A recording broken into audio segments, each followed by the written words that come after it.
ভ্রমণ পথে আসতে একটু কষ্ট হয়েছে, কিন্তু আসার পরে এরকম অপরূপ সুন্দর দৃশ্য দেখে খুবই ভালো লাগতেছে।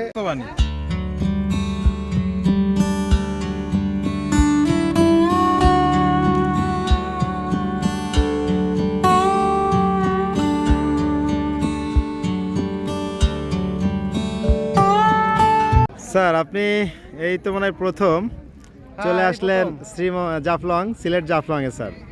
তো আপনার খুব সংক্ষিপ্ত অনুভূতিটা স্যার যদি আমার ক্যামেরা একটু বলতেন। ভ্রমণ পথে আসতে একটু কষ্ট হয়েছে, কিন্তু আসার পরে এরকম অপরূপ সুন্দর দৃশ্য দেখে খুবই ভালো লাগতেছে। একটা রোমাঞ্চকর পরিবেশ, খুবই সুন্দর। আমরা একটু পরে নামবো জাফলংয়ের স্বচ্ছ জলে, নেমে জল কেলি করব। সবাই দেখার অপেক্ষায় থাকবেন।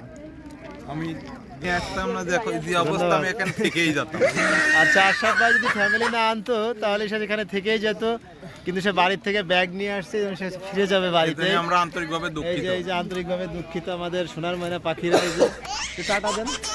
Hello hello guys, hello guys, hello guys, 11 যুগালি ভাই লাইভ কোনো কমেন্ট বন্ধু তুমি আসলে একা একা আসলে? আসছি এই প্রথম, খুব ভালো লাগতেছে। তুমি নেক্সট দুজনকে নিয়ে আসবে? হ্যাঁ, নেক্সট ইনশাআল্লাহ।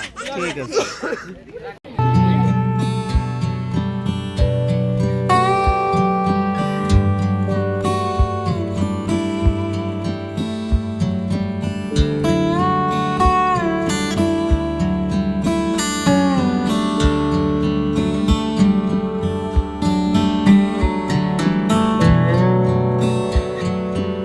বাহারি রঙের চা, সাথে পাবেন ভ্যারাইটিস কসমেটিক, ইন্ডিয়ান, মায়ানমার থেকে আগত যে কসমেটিকগুলো পাবেন, সাথে চকলেট, বড়ই, আচার, অনেক ধরনের অনেক প্রসাধনী পাওয়া যাবে।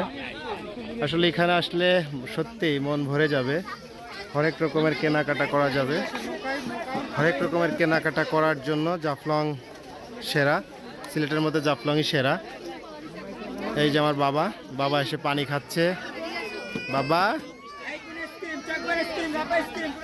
আইসক্রিম থেকে শুরু করে সব কিছু পাবেন, বাচ্চাদের খেলাধুলার সব কিছু, বড়ের আচার, বিশেষ করে খাবারের যে আইটেমগুলা সব পাওয়া যাবে।